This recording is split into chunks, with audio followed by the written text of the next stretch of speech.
started. Right, that's fine.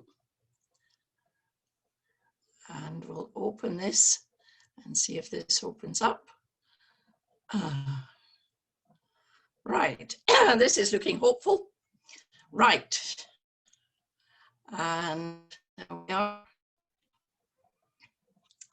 We're getting on to the slideshow. I don't know what you can see. If it's all now, everyone has been saying how warm it has been.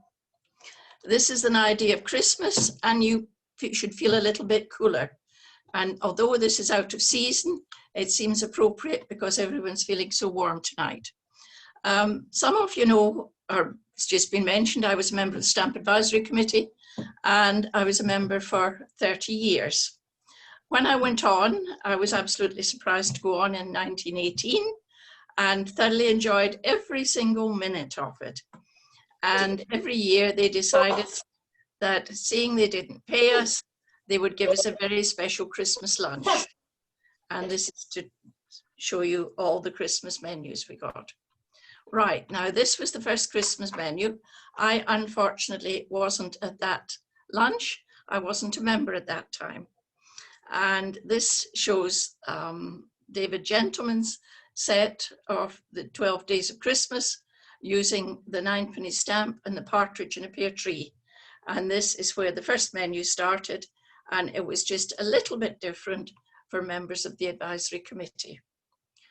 Now going on from there, we go on to 78, and here we have again the Christmas stamps used, and it's a boar, and the boar is coming out of the menu, and you can see the menu, and we'll extend the menu, and then you can see what the lunch is. And there you have the lunch, and you can have a look through. Everyone always comments on the wines, that there's always plenty of wine, and it's rather good wine. From 78, we'll just continue through. Now this was quite interesting because this was parcel, and as you can see the parcel arrangement with string. Now Richard Negus was a former member of the committee, and I ended up with his menus, and every time he got something special, he used to go, this was uncancelled. So on his way home, he always went into the local post office and it had cancelled. And that was the day he was given it, and the day of the lunch, which I think is about the 12th of December that year, 79. When you open up the actual envelope or the parcel, you get the menu inside. And here we have the menu for 79. As someone said, typical 1970s menu. Now, if you feel very hungry in the middle of this, don't hesitate to go and get something to eat, because this might encourage you to feel hungry. Now, in 1980, they decided it was time to rearrange the committee, and the committee that was departing was given, again, a special lunch, and this is the menu for it, and it shows all the stamps issued, or the various sets, sample of each, issued in 1980. And again, we have the menu. Ron Lee and Kenneth Chapman had been in the committee for some time, and they were leaving. Alan Huggins, myself, and Alan DeCadeny went on as the sort of philatelic group on the committee. Now, 81, this was the first actual lunch I attended. And when we opened up the menu, there we got a nice Christmas bell. Now, the Christmas bell also exists for philatelists in red. So if you see a red coloured bell, that's just as rare as the white one. They were half white and half red. And from the philatelic point of view, I would quite like to get my hands on a red one. And I have a sneaking suspicion I know who's got one, and I haven't attacked that yet. So that's that one. The next one, 1981, they decided they would see what the designers, there was a lot of designers in the committee, as you can imagine. And this was given specially with them in mind, so that they could do their own picture of Christmas with a little paint box at the bottom. And being a good philatelist, I decided I would have mine mint, because I rather like collecting mint, and I wasn't going to spoil my menu. Now we have one that was used, and it was quite a lot of various designs and things passed among various artistic members of the committee. And again, you have the menu here written out specially for the occasion. That's 1981. 1982, they decided they would make it a Christmas tree. So we have a Christmas tree, and when you open up the Christmas tree, you get samples of all the stamps that were issued that year, one stamp from each set, and it opens up like an advent calendar. And I tried to open the side with the stamps on it, and you can see as many of the issues. And down at the bottom, we actually have the Christmas menu. And there you have the Christmas menu. And again, every time you read it, it sounds good. I have eaten my way through all these Christmas menus except one in the last 30 years. 1983, this time, it's one of my favorite sets of Christmas stamps. And it was done by Tony Mewison. And here, if you move, I don't quite know, at the side, I don't know where your pictures are for this. If I move this across, at the side you have, as the sort of bookmark, you have the menu. So the menu, which is one of the ideas they have used quite a lot, shows the bookmark. And a little book was specially produced this time. And we go on to see the book, which is all about Christmas, 5 stamps actually in the set. And it's called A Christmas Story. Now, 1984, again, we have something entirely different. And this is a postcard from Finsbury Square. Now, all our meetings at that time were held in Finsbury Square. And this actually is a postcard, and it actually shows the room we met in, belonging to Royal Mail. And that was on the 13th of December, 1984. And the actual cancellation, if you have a look at it, is the postmark from the lobby at Finsbury Square. From there, we go on to pantomime. And in 1985, the stamps were based on the pantomime. And here we have quite a large menu this time. And it's rather specially done. And we all had our names printed on it as various characters in the pantomime.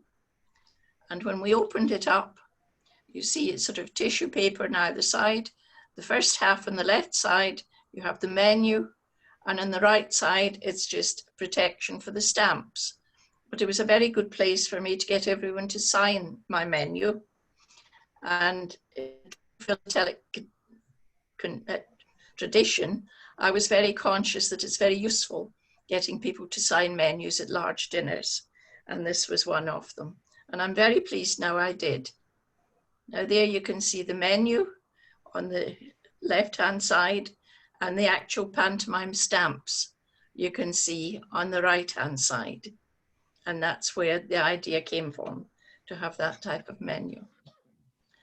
Now from 85, 86 is Linda Gray, and her set was based on Glastonbury thorn. And here we have sort of representative of the thorn. And actual Christmas menu, again, was quite a large menu. And you see the set of stamps based on Glastonbury thorn. And the menu, again, is on the other side. This is a very posh looking menu, and it's very different from some of the others. The thing is, like the Christmas stamps, every Christmas you can't have the same sort of thing.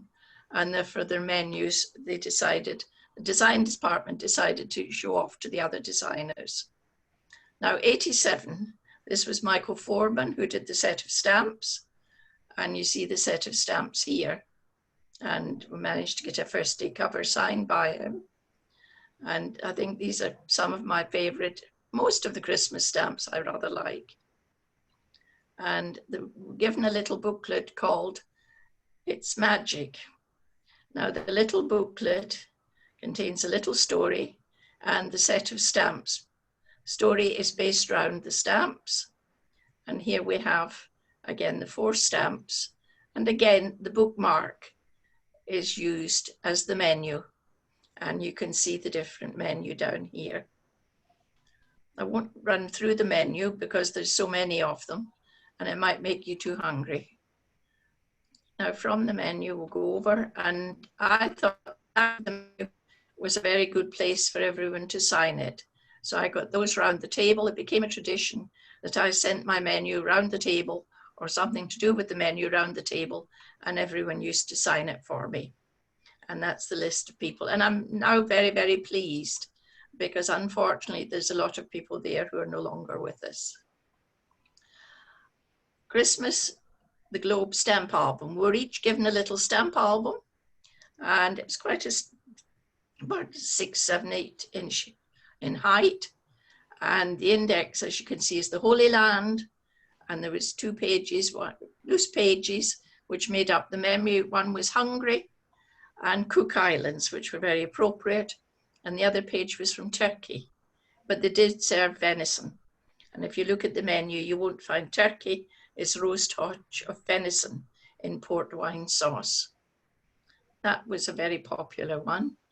And here we have all the 5 little pages in the stamp album for the Holy Land, showing each of the different Christmas stamps in this. Now, this was originally, someone suggested, a tenant strip of 5. And having various blocks, I sort of mocked this up specially to get a photograph of what it would have looked like if we had a tenant strip. The reason we couldn't have a tenant strip was each stamp was a different value. And that is not possible in a tenant strip. This Christmas was one of the strangest Christmases, because almost up to the final date for submitting the actual design of stamps to the printers, the Stamp Advisory Committee hadn't agreed on any stamps. And at one stage, we all jokingly decided that it was about time we cancelled Christmas. But in the end, Trickett and Webb, the designers, came up, I think it was a sort of 24-hour thing, and they produced these stamps, which turned out to be very successful and sort of saved the day for Christmas.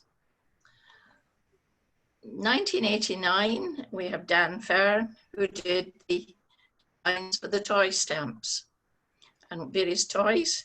And later on, I got his signature in a Christmas hat, and I thought you would like to see Dan Fern's signature down at the bottom. It's the bottom one, just above where it's mentioned. And that was the toys for Christmas. Now, not only the Christmas there, here we come to the Christmas menu, and the place name in the shape of a tank or a train, and then we have the menu, as you can see. And I'll give you time to look. It's Norfolk turkey with chestnut stuffing at the 89 Christmas, and Christmas pudding as well, and coffee and mince pies. Again, I took my menu and with train and had the signatures all put in the back.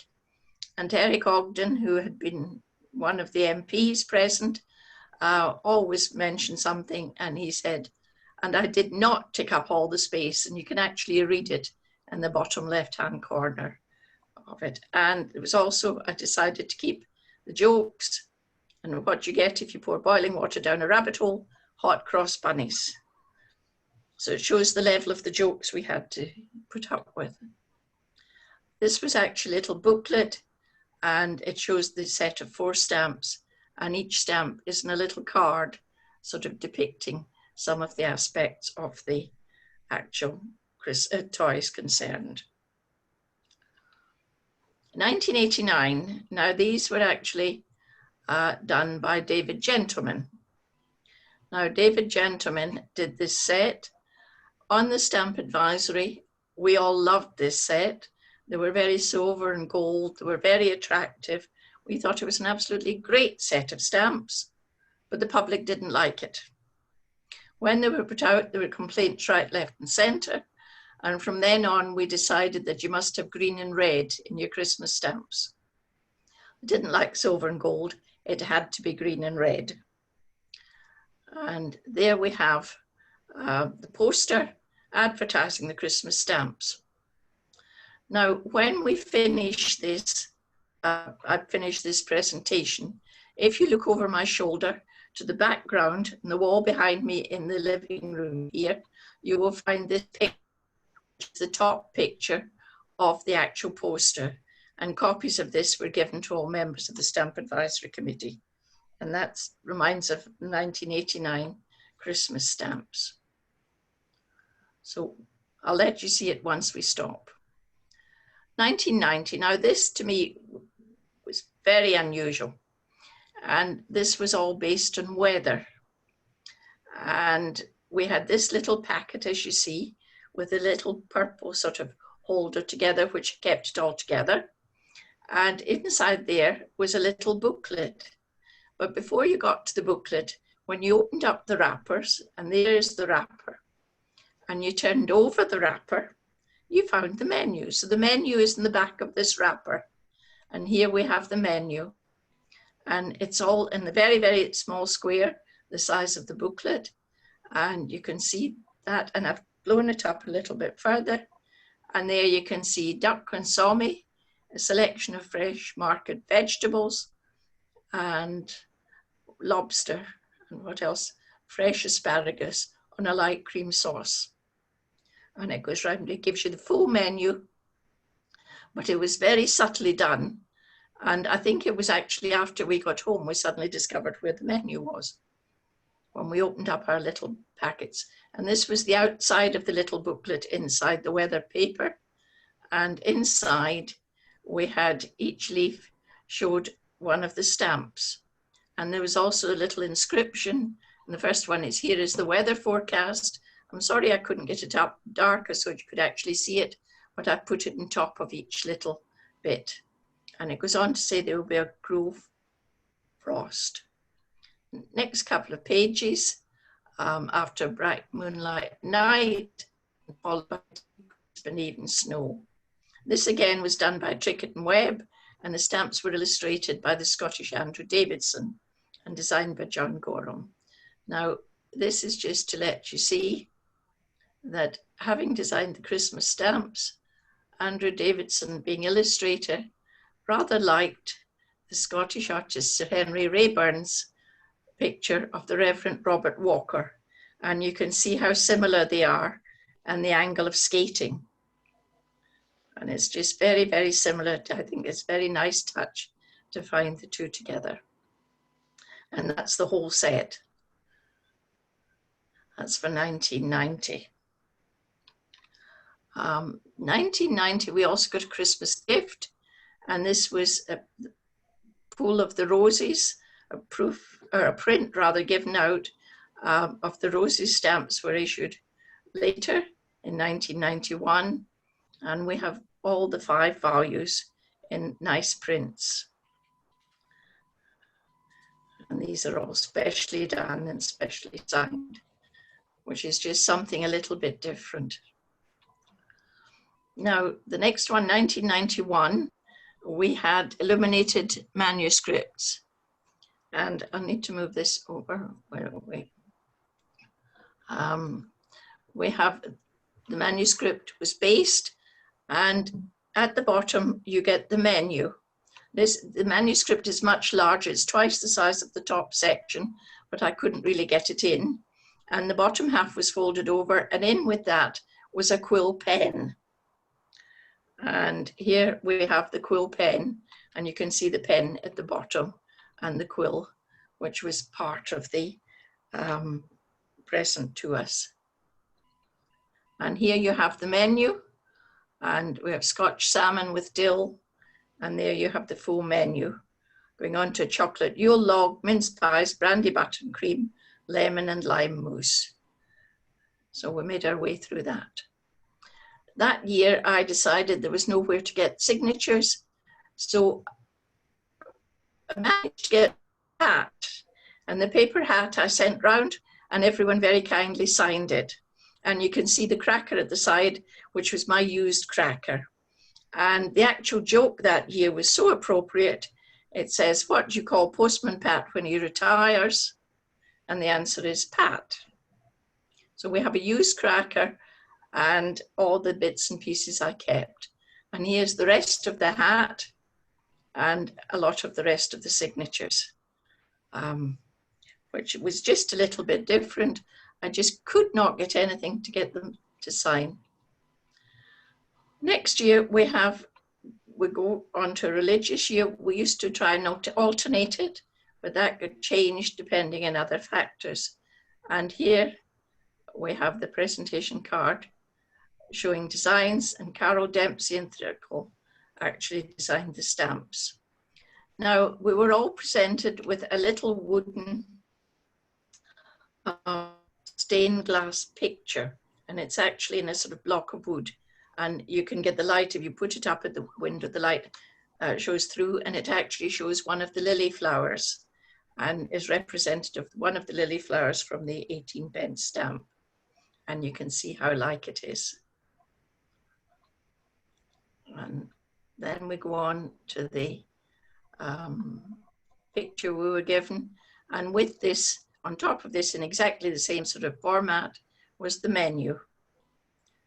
And this is all about British churches and cathedrals and where the various paintings came from, which is all very useful.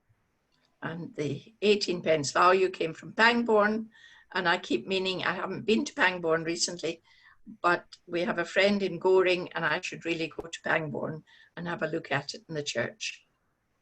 And here we have the menu.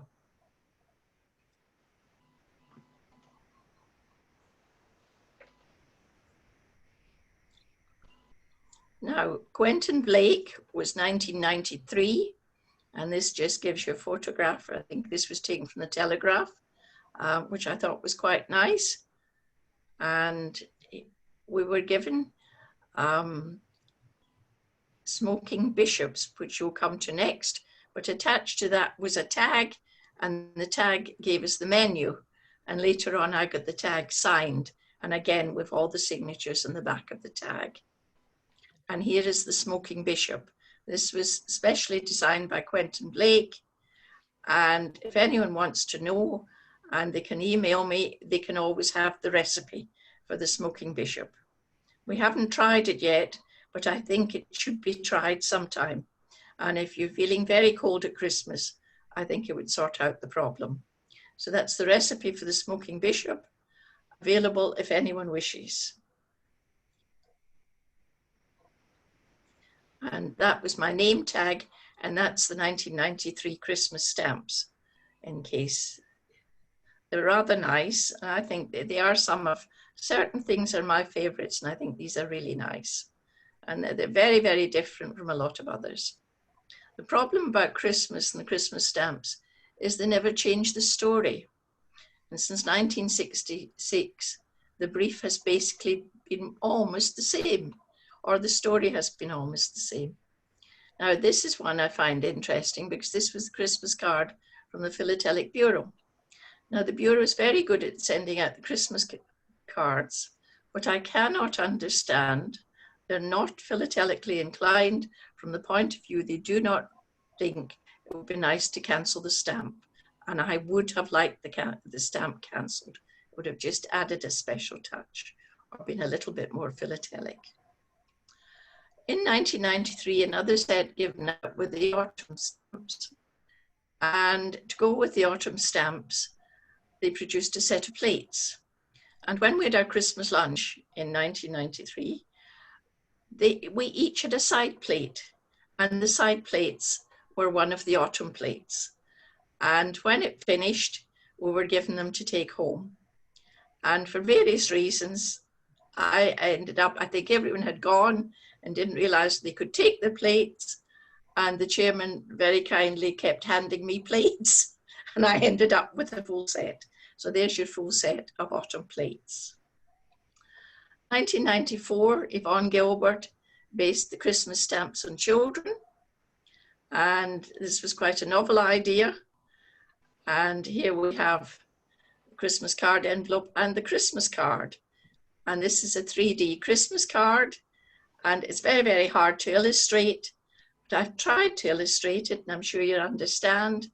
And you can see the various angles trying to take it. We have the cow on the left-hand side, and we have the donkey on the right hand side. It's trying to get it to show it its best. So if anyone's got any ideas, I'd be very pleased. And that was another one we tried. We didn't quite know which one was the best. And that's the place card. And here is the menu.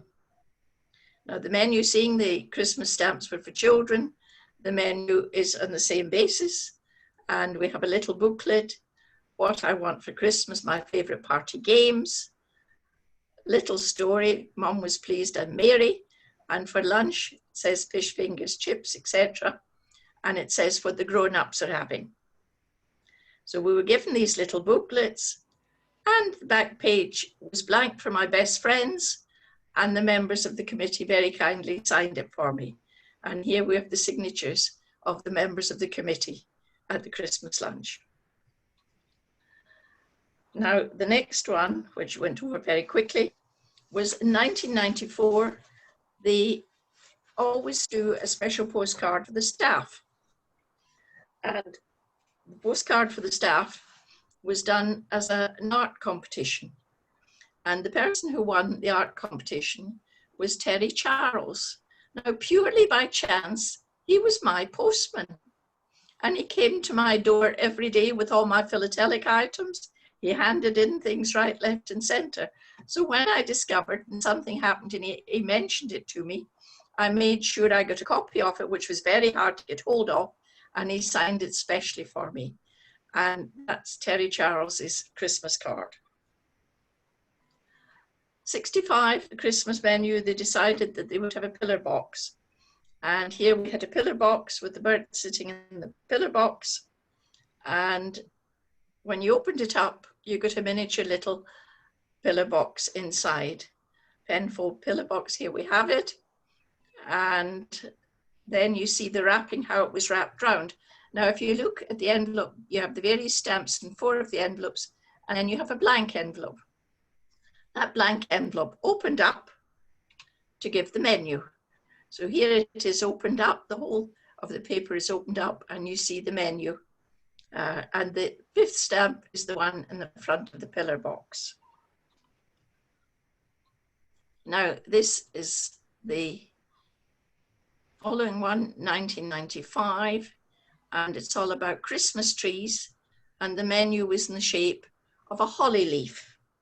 Very, very obviously a holly leaf. And we go on to see, again, I got the menu signed. The back of the menu, they even signed the front because there wasn't enough room in the back. And, oh, the wrong hollies popped in. And the little booklet we were given was Christmas trees. And if you can see it, the booklet is very, very untidy. And it's very, very hard to try and illustrate it. So I did my best. And here we have all the story at the first. And it's all about how the trees are also rich in symbolism and their associations with everything. And we'll go through it page by page. Now, the first page, the stamp, says, "Blessed art thou among women." And the opening page on the left-hand side, we have the olive, the tree of peace. And the olive leaf, the actual leaf, is on the left-hand side. Now, when we turn that over, we have the cypressus leaf on the right-hand side and the olive leaf on the left-hand side. And the next one, every one to their own city. And we have the cypressus, the evergreen of immortality. Now, this is very, very hard to sort of, as we pass over, the cypressus leaf, and then we get the apple and the orange leaf. And on the right-hand side, and the "Shall we be called the son of the highest?" And that's the inscription on the stamp. There we are, we have the palm leaf, and we have the apple and the orange leaf as well. There we are. And then we go through, "I bring you tidings of great joy." And this edition was designed by Trickett and Webb. And the stamps again were Laura Stoddart who did the stamps, which were very popular stamps. Now, we tried and we used 1997 was the 150th anniversary of Tom Smith crackers. And we were very, very positive we wanted to use crackers as the main subject for the Christmas stamps. And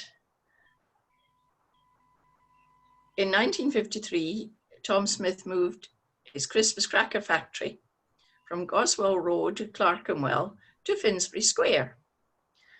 Now, when this was all decided, we didn't realise, but as it was being researched, it was discovered that in Finsbury Square, next door where our meetings of the Stamp Advisory Committee were held, was exactly where Tom Smith's cracker factory had been, which we found was so very, very important. And it was just looking through various things about this, I suddenly discovered that I had a copy of, it had a royal warrant, suppliers of Christmas crackers to the Queen. And I managed to get a copy of that, which I thought was just a little bit different. Now this, I think, is really my favorite menu. This is Tom Smith's menu, and it's a little box, and in the little box, you open the little box, and there's a little table, or a little tablecloth, supposedly with holly all over it, little menu, and a little place setting with a cracker, very, very small knife and fork, and it really is, altogether, it's what, about 3.5 inches square, and it was very, very small, but very deep and dainty. Now, I discovered that the menu was actually in the little menu book. So I'll go back, and you can see the little menu, and that must be about 1.5 inches, an inch. And when it's opened here, we get the menu inside, which are blown up, and you can now read the menu, which I thought was very dainty. I hadn't realized at the time. And when I opened up below the tablecloth, I found a little booklet. And the booklet contains about 4 or 5 pages, each with one stamp on it.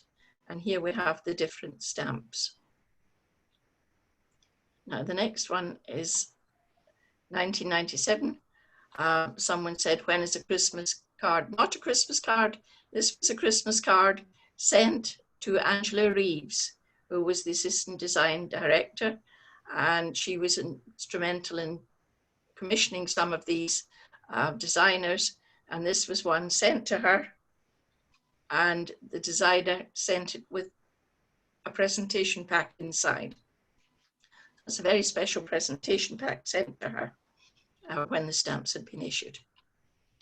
The next year, we're coming on, and we have again the Christmas stamps, but we're in 1999, and if you remember 1999, we had 12 sets of 4 stamps. Each set had 4 stamps in it, done by a different person.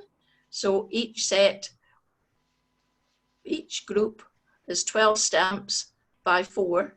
We have 48 names here, and each person designed one of the Christmas stamps. And they're grouped in groups of different ones. They'll all have done a different value. There we have the menu, and you can see the menu inside. And then we get on to 2000. Now this time we had a first day cover given to us, and the front of the first day cover, again, I took advantage and got everyone to sign it. And here we have it signed. And this time we were given 2 prints, and the 2 prints were in a little envelope with translucent tissue over the front, and the menu was printed in the translucent tissue. And here we have the menu, and here we have one of the prints. Now this was actually one of the stamps, Bluebells, which is one of the Millennium stamps, and I've got it up at the top on the same sheet as that.